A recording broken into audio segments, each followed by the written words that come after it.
اس دنیا میں کوئی خزانہ سانپ کے بغیر، کوئی پھول کانٹے کے بغیر اور کوئی خوشی غم کے بغیر نہیں ہے۔ درویشوں کے علاوہ دنیا کے باقی لوگ بچوں کی مانند ہیں جو کہ دنیا کے کھیل میں مگن ہیں۔ خبردار، بہت سے شیطان انسانوں کی صورت میں ہیں، بس ہر شخص کے ہاتھ میں ہاتھ نہیں دینا چاہیے۔ اگر تو بیکار پتھر ہے تو صاحب علم کے پاس بیٹھ، گوہر بن جائے گا۔ 1000 قابل انسان مر جانے سے اتنا نقصان نہیں ہوتا جتنا کہ ایک احمق کے صاحب اختیار ہونے سے ہوتا ہے۔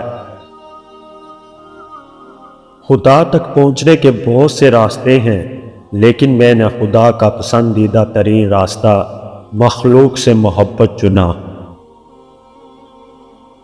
اگر آپ کو ہر مادہ چیز کی قیمت معلوم ہے مگر اپنی قدر معلوم نہیں تو اس سے بڑی کیا بے وقوفی ہوگی۔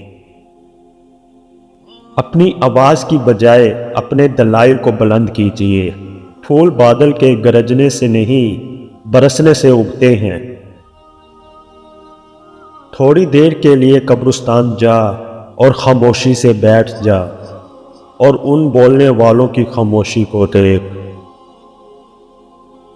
جبرائیل کی طاقت خوراک کی وجہ سے نہیں بلکہ اللہ تعالیٰ کے دیدار کی وجہ سے ہے۔ اگر میرا علم مجھے انسان سے محبت کرنا نہیں سکھاتا تو ایک جاہل مجھ سے 1000 درجے بہتر ہے۔ مولانا رومی رحمۃ اللہ علیہ سے کسی نے پوچھا، زہر کیا ہے؟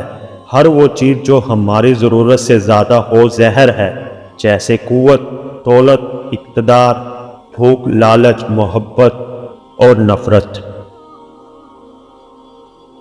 انسان اپنے اندر چھپی ہوئی نفسانی خواہش کی وجہ سے برے لوگوں سے مغلوب ہو جاتا ہے۔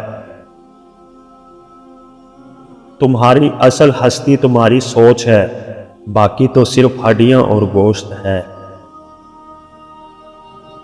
جب دنیا والے تمہیں گھٹنے ٹیکنے پر مجبور کر دیں تو یہی بہترین وقت ہے سجدے کا۔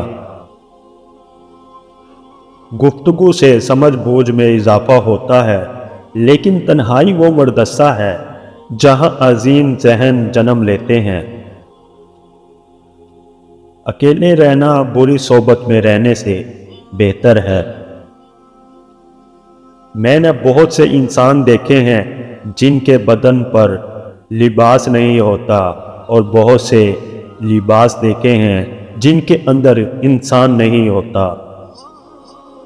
جو درد تم محسوس کرتے ہو وہ پیغامات ہیں، انہیں غور سے سنو۔ اپنے گھر کی چھت پر کالے کوے کو روٹی کے ٹکڑے ڈالا کرو، گھر میں دولت ایسے آئے گی جیسے بارش برستی ہے۔